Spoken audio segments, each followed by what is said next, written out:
Welcome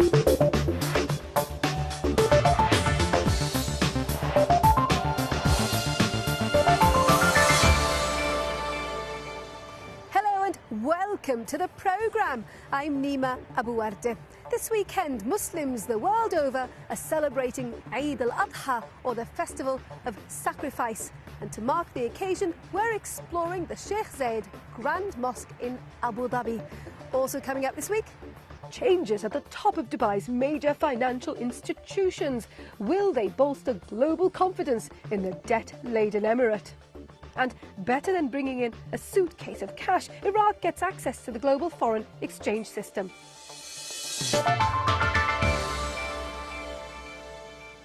But we start the programme in Dubai with me, Jeremy Howell. Here, the giant conglomerate, Dubai World, has dropped a bombshell on its creditors. It's telling them that they'll have to wait for another 6 months before it repays them billions of dollars worth of debt. The reaction of the international bond markets has been instant and punishing. Dubai World has a declared debt pile of $59 billion. Its most troubled subsidiary is the developer Nikhil, which built the city's famous Palm Islands. A downturn in the Dubai property market has slashed its income. But it's due to repay a bond of $3.5 billion on December the 14th in less than 3 weeks' time. This was seen as a test case for whether Dubai incorporated companies as a whole were willing and able to repay their debts. Now Dubai World is asking its creditors to, quote, stand still while it restructures the company. This comes as a shock to bondholders who always assumed that the government of Dubai would save its state-backed companies from default, relying on money from Abu Dhabi if it couldn't get it from elsewhere. In Dubai's financial centre, the credit rating agencies have reacted to this by downgrading almost all Dubai's state-backed companies. In London, the value of Nikhil bonds slumped by 20% the day after the announcement. I spoke to Farrokh Souza, analyst at the Dubai branch of credit rating agency Standard & Poor's, and asked him how surprised he was by Dubai World's announcement. Well, the fact that there were issues and concerns over the Nikhil repayment was widely known. Us ourselves, we'd flagged that issue ever since April when we put all government-related entities in Dubai on a credit watch. Now, it still was a surprise, mainly in terms of timing, because as we drew closer to the bond repayment, the assumption grew stronger that the support would be there on the basis that there seemed to be little time left for anything else other than a full repayment. But there had always been an implicit assumption that the Dubai government would step in to help out its state-backed corporations, and if it couldn't raise the money, then Abu Dhabi would come in. And this hasn't happened. This is a shock. We chose to make the assumption, and by we, the financial community at large, that support would be forthcoming. That was an assumption because we operate here in an environment of very little transparency. So one is forced to make these assumptions and draw conclusions from less than full information. Now that assumption has been effectively turned on its head over the last day or two. We've revisited those assumptions once again, resulting in further downgrades of our perceived likelihood of support to government-related entities in Dubai. What's been the immediate reaction of the financial community? How have you downgraded Dubai state-backed companies? As soon as we heard about the potential nuclear restructuring, we took a view that this has an impact on the wider propensity of the government of Dubai to support its entities, and we acted immediately, as we should.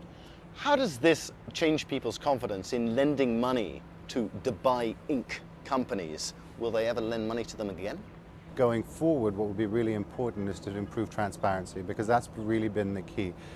It's one thing to flag a problem and to present solutions to it. It's another to entirely ignore that problem. And I think going forward, greater transparency will be required by the investment community at large, and more comfort with respect to opening of books, with respect to data and fact. Will be needed before a favourable opinion is taken of the investment environment here. It's been a week of change at the top of Dubai's financial community as the city's ruler, Sheikh Mohammed, reshuffles his key aides. Out go the architects of Dubai's transformation and in comes a steadier pair of hands. But will these changes be enough to restore international confidence in the debt-laden emirate? Here's Ben Thompson. In Dubai, connections are often more important than qualifications, but this latest reshuffle has come as a surprise. First out was Omar bin Sulayman. As the governor of the Dubai International Financial Centre, he was the man who led efforts to transform the city into the Middle East's financial hub.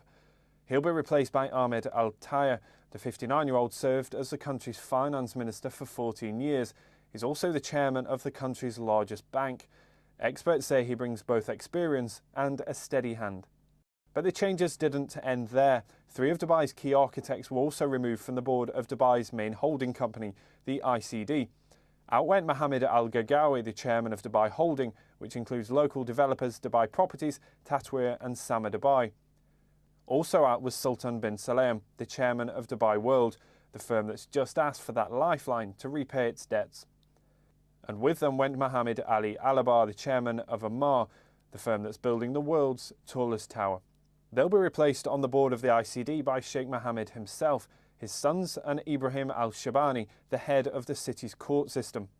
But this reshuffle is about more than just moving people or faces.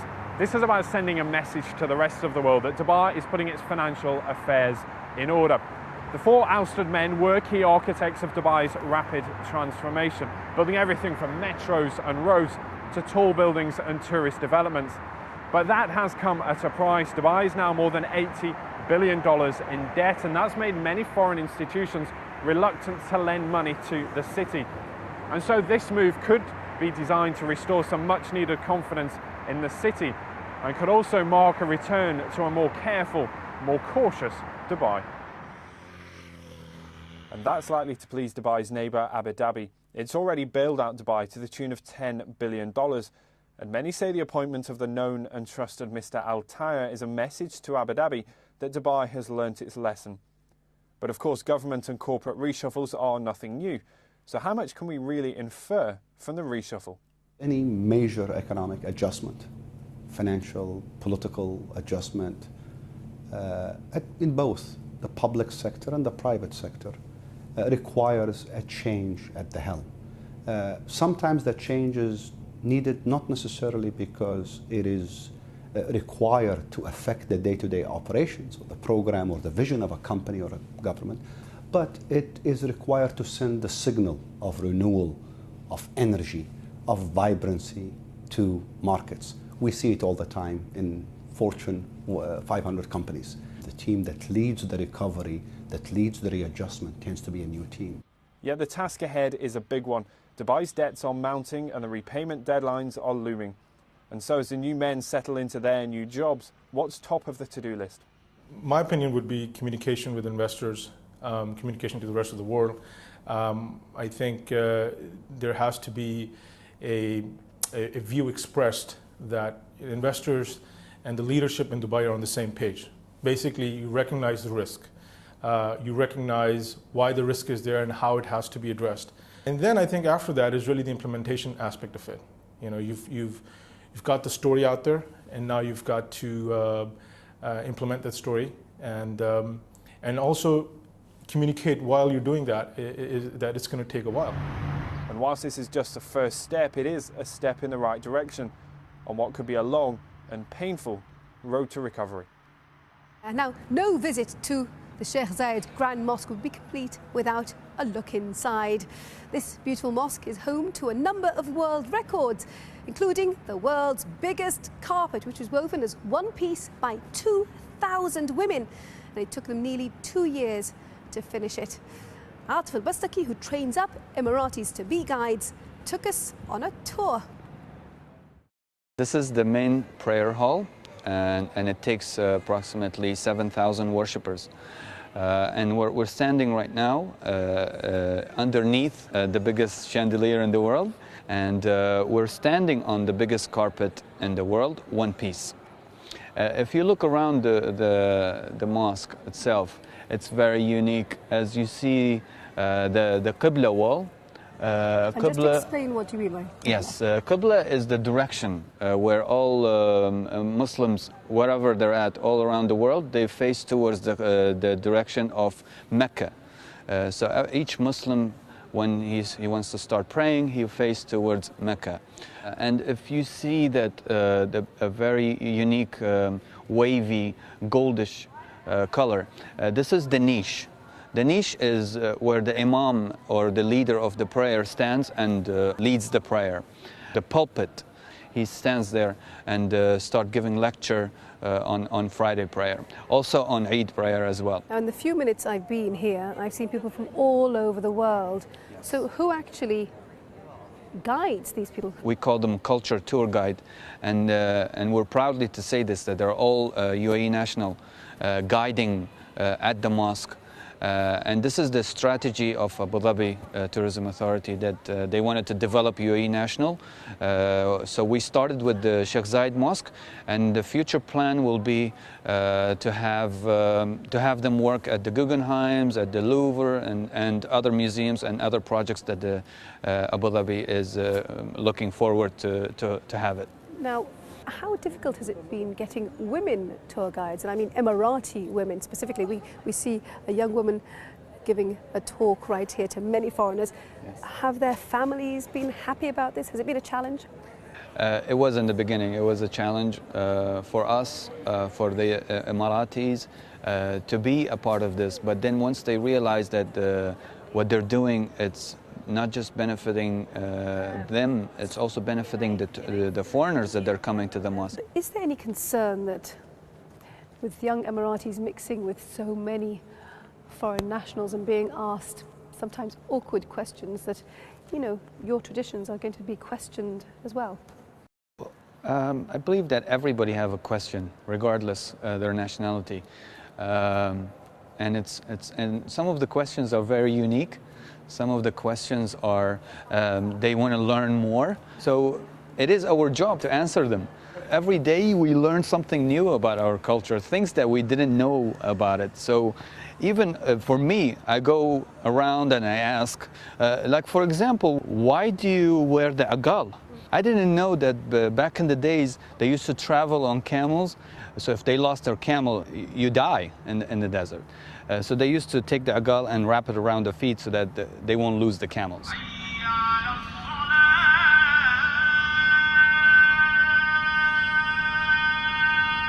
Where we're standing right now is the Grand Mosque of the late Sheikh Zayed. This is considered to be one of the biggest mosques in the world, as it takes over 42,000 worshippers. The mosque itself, if you notice, it's white. Sheikh Zayed picked the color of white to represent the peace and the purity of Islam. This is just one example. There are more and more that we learn, and life is learning. Atif al-Bastaki speaking to me earlier. Well, we're going to take a short break now, and when we come back, we meet one of the firefighters who put out the flames at the oil wells that Saddam Hussein torched, and who's now running one of the region's most successful independent oil companies. That's after we come back.